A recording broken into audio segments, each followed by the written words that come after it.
I'm seeing it, I think it's larger the paradigm of how information will be used, which will change a whole range of things. To begin with our own profession, I think brand equity will cease to be as important as customer equity.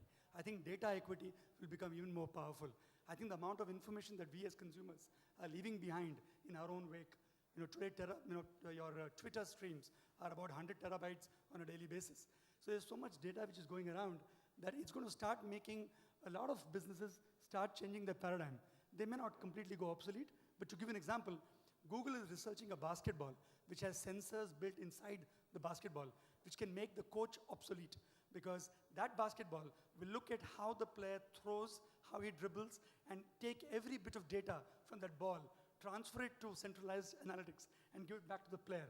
Now imagine what this does to the coach business, right? Or look at the fact that Nike started this whole thing of, the whole trend is called self-quantification, looking at data which you produce.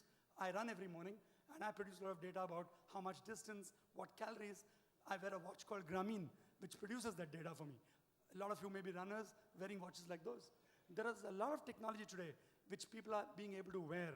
If by end of the year, Google launches Google Glass, you will be able to recognize the person who you're talking to, Akash, from his LinkedIn profile as you see him, right? So I think the information revolution, to my mind, is going to completely change the paradigm of how businesses run. Whether they make them obsolete, I'm not so sure, but I think they will definitely transform the way business.